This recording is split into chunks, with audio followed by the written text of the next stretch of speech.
All right.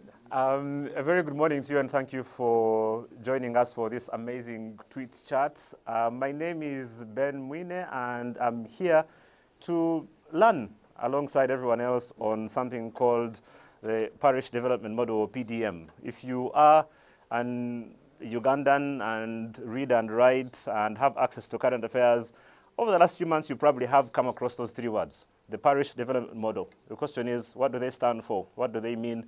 But also, most importantly, how do they affect you?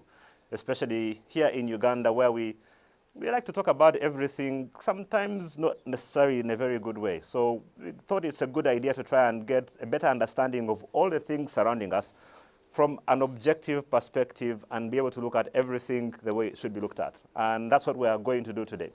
Joining me to give us some insights on what the PDM is all about, what it is, and how it affects you, two very special guests who are very well conversant with this animal, as we shall call it, and they know it like the back of their hand. They are honorable ministers for local government. Honorable Majezi, it's good to see you. Good morning to you. Morning, Ben. It's a pleasure to be here. You're looking very good today. As usual. No modesty, of course. He's a Muchiga, so that's expected. Honorable Chris Varimus is our Minister for ICT and National Guidance. Good to see you, Honorable. Thank you very much, Ben, and good morning, viewers, listeners, and all those who are following this discussion. I am happy to be here, part of this conversation. And you're looking very good as well. Thank you very much. I was expecting you also to say as usual, because you also always are looking very good. He already answered on our behalf. So, look, you have a lot of young Ugandans. Our population is very young. They always are asking questions about what we are doing as a government to try and make their future better. They don't like politicians very much. And maybe they come from somewhere to do that. And what we're trying to do is make sure that they understand that you're actually here to serve them. And which is why we've asked you to come and shed some light on why we should be proud to be Ugandans and why we should embrace the programs that the government is taking part in and putting across for all our people. This issue of parish development model, I'll start with you, Honorable Majezi. When it came up, first of all, I should point out, we are live on UBC. Thank you for watching if you're doing that. Also live on Twitter, because this is a tweet chat, obviously. You can tag me at Ben Mwine. You can tag Ministry of ICT. You can tag Ministry of Local Government. And I'm sure the Honorable Ministers are actually very active on Twitter as well. Yes. Yeah? At Chris Barimus. At Chris Barimus. At Majezi Rafael. At Majezi. Okay, I thought because you're local, Twitter, you know. Yeah, I can see where you are coming from. You're about to use the word local. Now, even local governments are modern. And local government, but of course, and that's the whole point, isn't it, Honorable? Is that Sure. we are in an age where being local does not mean being behind. Yeah, absolutely. You're right. And we're trying to change. Yeah, but you've made a statement. You said young people don't like politicians. I don't agree with you. You don't? They're the ones who vote us. Without them, you don't get a vote. But we are also young. Are you seeing us as old men? What youth do you want? Young at heart always. Yeah. So here is one of the biggest questions. When we posted this on the handles for the ministries and online, I think maybe about 70% of the responses we got came down to one thing. The government always has programs. And the perception is that they have failed. How far from the truth is that, Honorable Barimusi? Well, they have not failed. You see, the NRM government has been investing in reconstruction of the country, having taken leadership when we had a failed state and everything had collapsed. So in the past many years, we've been investing in infrastructure, extending electricity, doing tarmac roads, safe water, and now we are launching a new war of liberating Ugandans, including the young people, so that they are part of production, they are part of the money economy. That's the new war. There have been efforts like youth livelihood, youth capital venture fund, the women fund, recently Emyoga. All of these have been development funds aimed at empowering our people, including young people, to get out of poverty. They have not failed. Probably the only challenge has been the coverage and reach has been limited. We send money for youth through the Youth Livelihood Fund, but very few people access this money. And maybe the supervision and the guidance is also weak. Young people get money, share it, and do things outside what they are supposed to be doing with that money.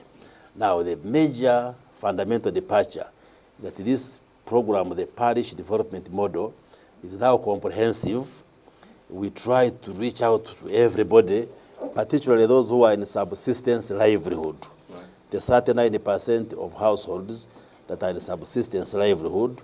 The reason why I'm calling it parish development model, we are reaching out to the people at the parish level. Right. And whatever resources shall be invested in will be channeled from the center directed to the parish. Yeah. And the people will participate. So the programs in the past haven't necessarily failed, but they were smaller, maybe not reaching everybody, maybe managed by district officials and government officials. But this time around, the difference is that we are dealing directly with the communities, and the communities will manage the program themselves. Yeah. And we'll come back to that. Honorable Jesse, your ministry is essentially responsible for making sure that all the services trickle down to the last person at the smallest level. Would you acknowledge that there might have been challenges with some of the programs that we've been trying to implement in the past, and what have those been, so that we are able to put that to rest and then look at how different PDM is going to be from the onset? Ben, it's a truism. It's certainly obvious. Programs of government and even our individual programs, really to think that you'll get 100% every time, it's not right. And I don't agree that because a program had challenges, or even if it failed, by the way, would that mean that another will fail? How many children do you have in your home? Two so far. So if one fails an exam, it means the other one must fail? That kind of reasoning does not work. And as Honorable Chris has said, have they failed? Look at where we're coming from. For long, this country had its population in subsistence. And by subsistence, we mean people who are working simply to feed. That is survival. That's what the Bagwere called okukolere chida chonka. You don't go beyond feeding your family. It was about 68%, even higher. As we speak now, the UBOS household survey, 2019-20, shows that we've reduced this percentage to about 39%. Yes, COVID may have impacted on us negatively. Some of the families could have gone back into subsistence. But how has this transition happened? That we've moved from 70, 60, 50%, we're now talking of 39%. It is that accumulation of efforts, whether it is Entandikwa or the Myoga or the youth or women program, they each have something to contribute to where we have reached today. So, one, the programs have not failed. Two, yes, there have been some challenges. Challenges are there, obviously they are there, and it would be dangerous for me to sit and say, in terms of local government services, decentralization has not faced challenges. No, it has. But that is why we're saying, okay, we've had a challenge because we started with the districts, we decentralized down to the sub-counties, let's go further down to where the people are. That is a significant step. The challenge is seen. It seems the sub-counties are also a little bit far away from the population. Right. So let's go down to the parish. Secondly, the challenge of how funds reach the targeted beneficiaries. You release money and it has to go through the cow has to go through the sub-county.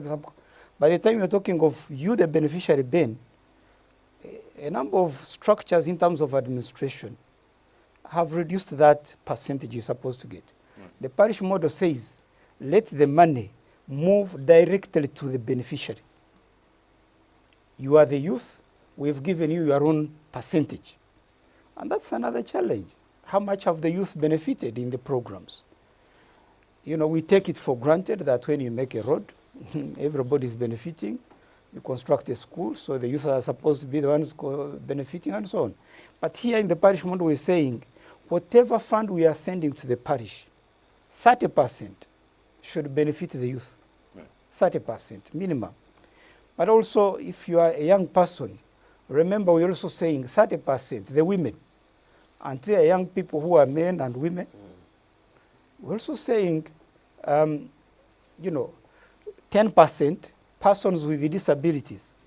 And there are some young people with a disability. So do you realize actually the percentage share for the youth could be much bigger than 30% right. under the parish model.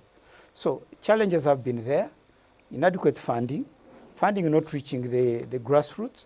The level of administration, we had emphasized a little bit higher than the population. Yeah. You know that in your home, if you have a challenge today, you start with the village chairman, the LOC1 chairman. I believe we shall get there. So for me, I'm happy that as local government, the president, NRM says, Raphael, you've been saying you don't have funds for service delivery, you're not yet felt in the population. Let's go down to the lowest level of an administrative officer in local government. That's the parish. Yeah. And it's a very interesting one. One of the things that Honorable Majors has mentioned here is removing that administrative cost. But it's not just that, is it? Because we have had issues with some of the local leaders and how they try and control a lot of these funds. And they've been a major, major hindrance for many of the programs that we've been running. So taking them out of the picture in a sense should provide some comfort to the people who are going to benefit from this immediately. Yes, like you commented earlier on, we have had a number of programs which were saying, people are saying they failed. But we have picked lessons from the implementation of those programs. And like Honorable Majors has said, even if they didn't perform as well, where I come from, we have a saying that if you lose a child, you and your wife don't just have to be there and start crying and continue crying. You go back and attempt to produce more. So we have grown. It's too early in the day, please. There might be children below 18. So he's the one saying it, so he should finish. So we have drawn lessons from the past programs we have implemented. And one of the lessons has been that there have been layers of bureaucracy. We send money for youth programs. They are managed at the district level. The community development officer and the other officers there. Then they ask the youth to apply. The youth in the village apply. At times the forms which they fill in English, that applies to the women also. And then by the time they go to the district, we get accusation that maybe the officer at the district are choosing groups which are known to them and solve all those issues. So we are trying to beat that bureaucracy. So in this case, we, the MPs and political leaders, the district leadership, the sub-county leadership, our role will be to supervise and make sure that things move as expected. But now the committee which will be managing the resources that we send will be a committee at the parish level. The local people themselves will manage the affairs of this PDM. And like the youth at the parish level will now be represented. Yeah. The women will be represented. The chairman of the local council too will be chairing a committee there. So they will manage the affair. Like those who will apply for the resources will be vetted by that executive which will have been elected by the local people themselves. Yeah. And then we expect better transparency and better management of the resources which we send. And the youth themselves will be part and parcel of this process, rather than going to the district or the sub-county to meet the big officials in neckties. They will be managing the program themselves at the local level. I could give an example under the parish model where we're cutting out that bureaucracy and actually saving on the resources. The youth know, under the Youth Livelihood Fund, okay, you want to procure inputs. Let's say poultry or coffee. So it is done by the district. And there is a contracts committee which does that. And then you, the beneficiary, you will see seedlings, you will see the chicks, you will see the piglets. But the complaint has been, in most cases, the price, the cost of these inputs is overinflated because of the system of contracting. Too many people. Yeah, too many people, and also, you know, you're looking for the best bidder, highest price and lowest price and things like that. Under the parish model, we are cutting that out. And we're saying, if you apply to your SACCO that you're going to do poultry, and they have given you 1 million shillings, you're not going to wait for the sub-county chief or the CDO to bring the birds to you. No. The role of the local government, the role of the district, is to certify the suppliers of those inputs so that you get quality. But it is you to decide, these birds, I'm going to buy them from the other supplier. And you can go and negotiate. So you're cutting out a bureaucracy which you used to, one, delay the process, but also reduce on the amount you're getting as a beneficiary. So I think Chris is right. Yeah.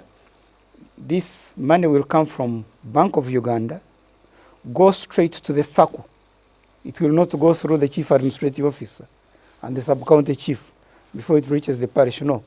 And when it is in the SACCO, I, a member of this parish, a poor person categorized as living in subsistence, but dynamic. I want to do something. I want to change my lifestyle. And there's a word that you're using in there that I think is very important. Yeah.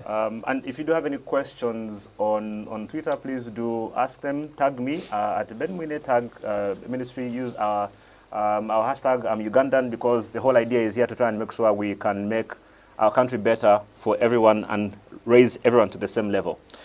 There's a... So I was describing that process. Yeah. You, the person who wants to benefit, you belong to a certain parish. You are not going outside your parish.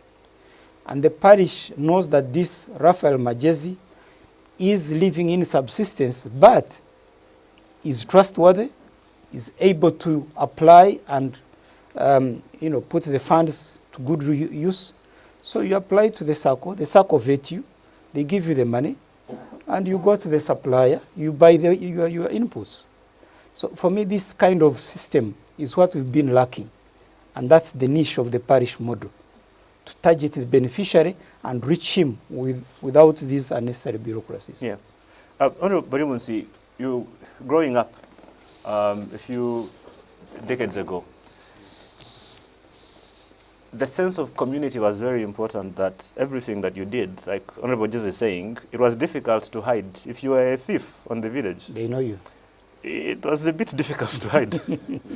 And this in a way helps a bit with that, because you're going down to the place where if Majezi is a thief, and which he's coming, which you're not, and you're coming to ask for money, there are people in the community who instantly know there are question marks around this person. Absolutely. And it helps a lot with being able to implement this. Yeah. Yes, that's the concept of the parish development model. Because in the past, people would apply from a village, a community, to the district, and the district people do not even know you, because the district is very big, the sub-county is very big. Now, under this arrangement, there will be an executive committee at a parish level. A parish has a few villages. So basically, you almost know everybody in the community. And we are now mobilizing the communities, the parishes, for people, particularly those in the subsistence livelihood, to form a SACCO and be part of that parish SACCO. And the SACCO will be the vehicle through which these resources will be channeled to the communities. Now, the local people in the parish are represented on that executive. And therefore, when you submit your proposal, I want to do poultry, I want to do fish farming, I want to grow coffee or tea or tomatoes, I want to do business in goat rearing and so forth, they are able to vet and say, oh, this Christopher Yumusi, yes, he's a serious person. He has been trying this effort. What he lacks is capital, and he's trustworthy if we give him this money. And by the way, this money is a loan, is a revolving fund. It is not a casino. It's not that the NRM government is just rewarding. Yes, it is rewarding you, but the money is a revolving fund. So you borrow from this circle, and then you do the enterprise you want to engage in, and then you will pay back, but at a very low interest rate. Yeah. 5% per annum, if I'm not mistaken, from 5 to 7, which is still much lower than anything on the market. Yeah, we are borrowing money from commercial banks at 23%. These commercial banks. Is that a personal story? You sound like you're in a bit of pain with. Have you been disturbed by a bank like many of us? Oh, definitely. So what I'm saying, Yeah. the commercial banks, when we borrow money from there, the interest rates are above 20%. 25, 28. That is in a commercial bank. Yes, but We're talking of a village level. yes. They are kafunas. What percentage do they charge? It's bad. Oh, it's 10% per month. It's more than Per month, 10% yeah. per month. But I've heard of, my mom has had someone lend her money at about 35% per month. Yes. So here we're talking over 5 to 70%, much more affordable. Per annum. So per annum, yes. So this is an opportunity for every person to engage in a business, in an enterprise which can lift you out of the bad conditions you are in into a better condition. Yeah. Because our belief as a government is that everybody can grow rich. Because God created us the same way, and sometimes at a local level, somebody has the ideas, somebody has the urge and desire to do something, but maybe he lacks the capital, what they call capital. He lacks access to credit. And the government, through this PDM, is providing that opportunity. That if you wanted to do some business or to engage in something profitable, now government can make you access some resources, and then you get started and you get that push. Yeah. And therefore, our appeal is to Ugandans, including our young people. You go in the countryside, in my constituency, you find young people there are energetic, but a number of them are in the trading centers, playing matatu or engaging in drinking at another hour. Now we are saying, no, let's all now go and engage in production. Yeah. If your challenge has been access to resources, access to funds, access to capital, which can help you start off, now government is bringing that resource. And therefore, our listeners and viewers shouldn't think this PDM is for us, the rich, or it's for those who are rich in the communities. No, it is intended to reach that person at the lowest level possible to also get involved